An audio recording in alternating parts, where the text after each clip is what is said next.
Hello friends, I am SILS Joseph. Today we are going to discuss some important topics, especially for class 10 students, coming under the chapter 1, forces, standing forces and uniform circular motion. Okay, so today we will discuss the topics translational and rotational motion, turning forces on rigid body and moment of force or torque. The very important portions. So we can directly go to the first portion, that is translational and rotational motion. Before going to that particular portion, I just want to give you some ideas on the basis of rigid bodies and how they are acting and what the specialties of these rigid bodies, isn't it? So we all know that all bodies are made up of matters and matters are made up of molecules and atoms, isn't it? So rigid body is also a particular type of body, and the specialty of rigid body is when we applying a particular amount of force, there will not be any type of changes, which means a body which does not get deformed under the action of a certain number of forces are called rigid bodies. Okay. Practically it is not possible to see a rigid body, but we will consider wood, glass and all are subject as rigid bodies. Why we are telling like that? Because we know that when we are applying a particular force, internally there will be some type of changes in the atoms, structure and all other things. Okay, externally we can't see any type of changes, but internally there will be some type of changes.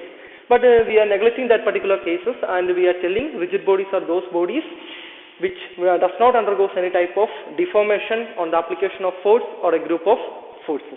Okay, so on the basis of that rigid body, we are going to discuss this translation and rotational motion. So just consider the first case. Just consider a rigid body like a football or something, which is placed on a ground. Okay, a ball lying on a ground.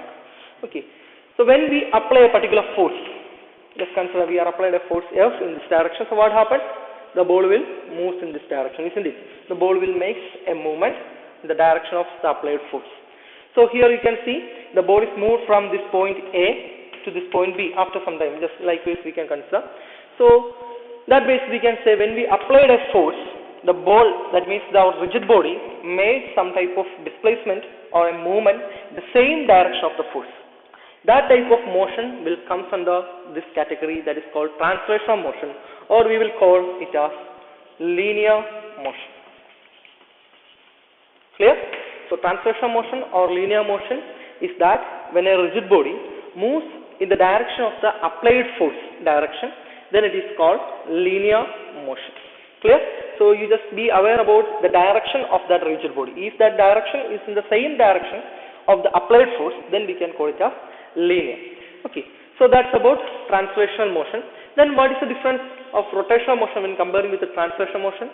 So there you have to consider the rigid body as a no free move, which means it is not free to move.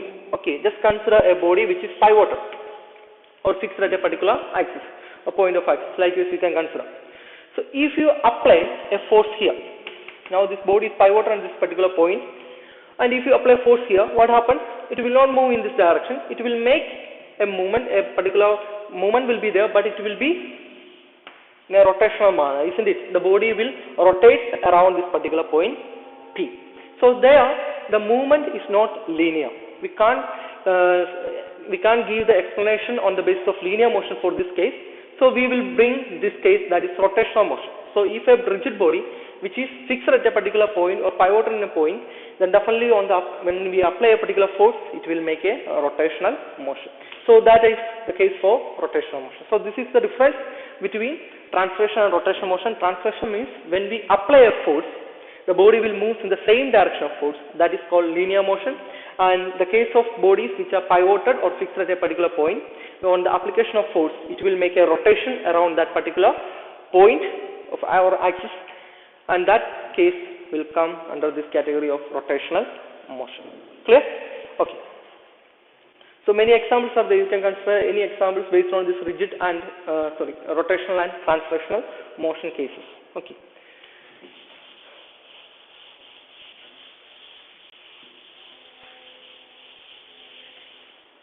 Now we are moving to our second section, that is turning forces.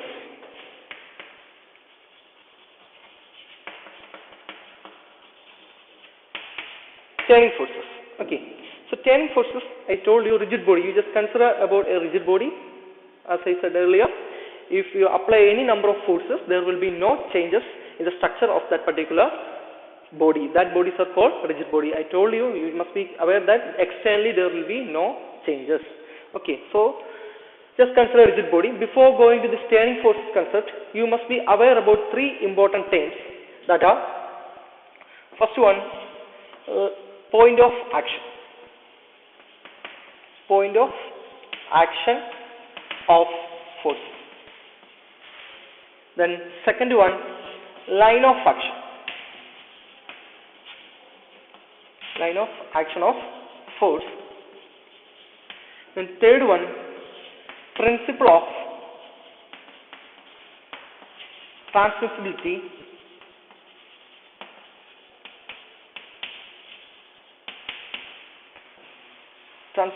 of force. So these are the three terms you must be aware when we are going to discuss this training forces concept. Okay. So first one, point of action of force. So you just consider a body. We have a rigid body. This is our rigid body. Let's call it name A or something. Then, when you apply a force, the bodies will make some type of movement. Okay, that we are learned, translational or rotational, that we are not aware about that one. If it is a pivotal one, then definitely it will be a rotational case. If it is not pivotal, it's a movable one, then definitely there will be some type of linear motion. So, we are applying a particular force. Just consider a point A.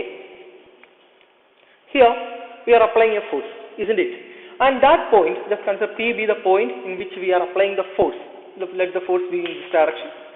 Then the point on which the rigid body getting the force or the force acting is called the point of action of force. If you are applying a force here in this direction, then definitely this will be the point of action of force. Okay. So the point of action is the point on the rigid body where the external force acting. Clear? So that is called point of action of force. Now, what is line of action of force? Line of action of force is an imaginary concept, which means we are drawing an imaginary line which is passing through the point of action of force in the same direction of the force acting. Clear? It's a line which is passing through the point of action of force and drawn in the same direction of the force acting, which means here the force is acted in this direction. So we are considering an imaginary line which is passing through this point of action and which is drawn in the same direction of the external force acted at that particular point. Clear? So this is known as the line of action of force. So we have discussed two points, that is point of action of force, that is the point on the rigid body where the external force is acting, and we have discussed line of action of force. What is line of action of force? It is a line, imaginary line drawn through the point of action of force in the same direction of the force acting. Clear? Okay, that's about the line of action of force. Then we are moving to the most important one, that is the principle of transmissibility of forces. What is principle of transmissibility? As the name suggests, transmissibility, which means we can transfer the points.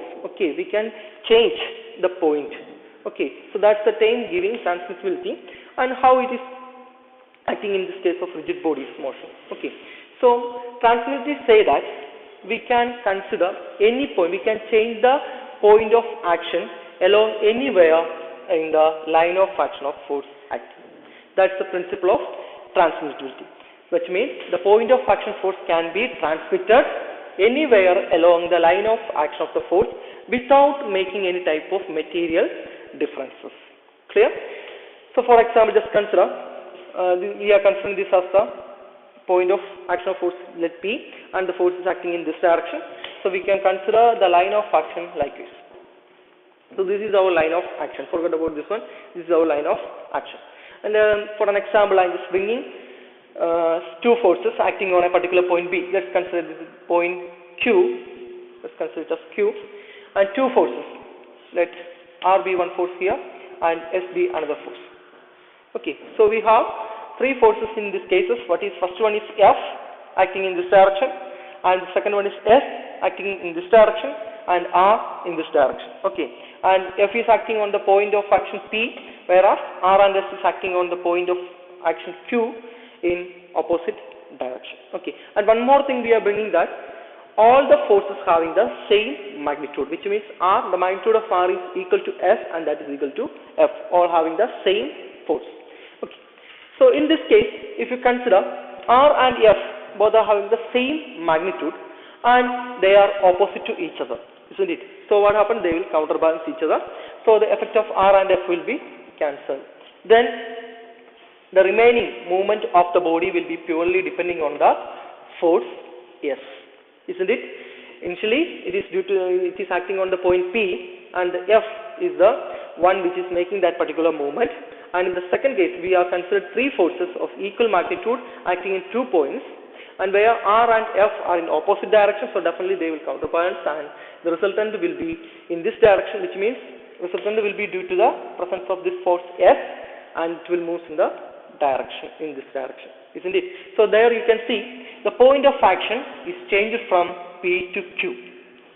Clear? Initially it is on the point P, but in the second case it is changed to Q, and that is the principle of transmissivity of forces. That is, the point of action of force can be transmitted anywhere along the line of action of force. You can't take any point here or here, and you can't say it is following the transmissivity point. It will be takes place only in along the direction of the line of action of force.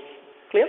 So here the point of action is changed from P to Q, and that is the principle of transmissivity of force. Clear? Okay.